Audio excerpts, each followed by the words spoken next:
Dr. Mordechai Kedar, please introduce yourself and your background to the board. Needed to know who are you. So, and then Joel, what is your passionate and what issue you want to solve? Yeah.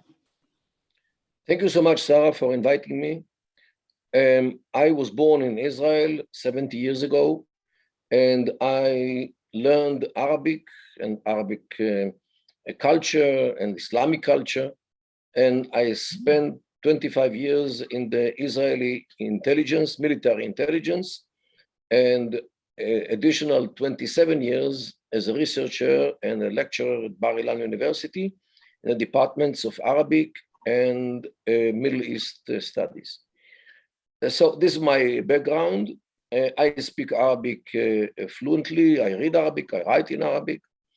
And this is actually my tool to really look into texts and what people are saying in the Arab and the Islamic world.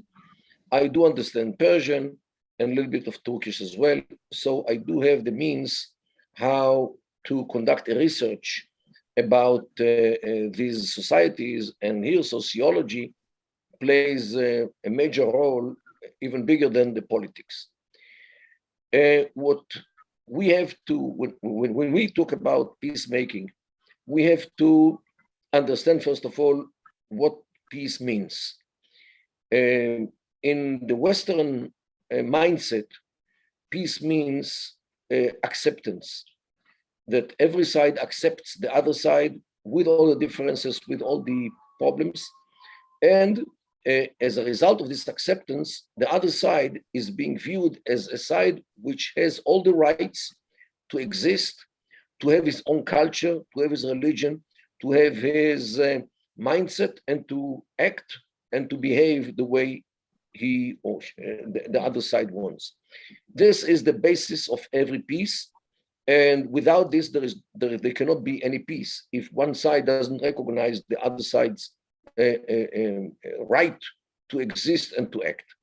The problem today in the world, I know there are problems between Russians and Ukrainians, but the bigger problems and longer in time problems are within the Islamic world and between the Islamic world and other parts of the world. Why? Unfortunately, according to all kinds of Islamic thinkers and philosophers, only Islam is the right religion, while Judaism, Christianity, and of course Buddhism, Shintoism, Hinduism, and all the other religions are null and void, have no right to exist. Only Islam is the religion which Allah recognizes, and this is actually based on a verse in the Quran which says, "Inna dina inda Allah al-Islam," means the religion that Allah is only Islam.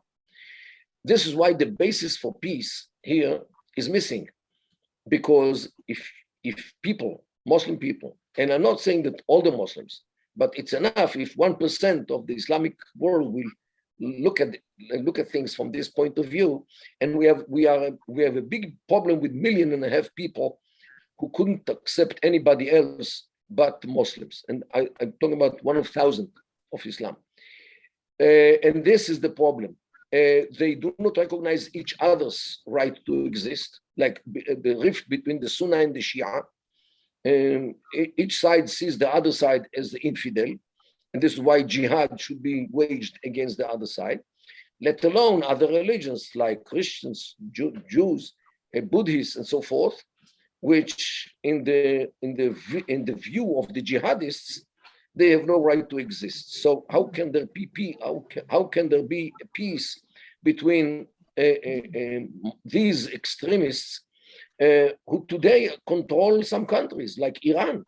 Iran is controlled by a group of Islamists, and this is the way how they look at the others. They look at America as the big Satan, not even a human being. It's even worse than human being. And of course, Israel is the small Satan, yet a Satan. And everything which they do is revolving around this Archimedes point. So how can you make peace with these people? These people have to be shown the way out of everything in order to convince them that their way leads them only to the problem. And they cannot survive as a state in a civilized world. But unfortunately, the world is too weak. The world is too fatigued to deal with these people in the only way which they understand. And just imagine, we had the same experience 80 something years ago with Hitler. He didn't see other nations as nations who are allowed to be and to exist. And the result was devastating.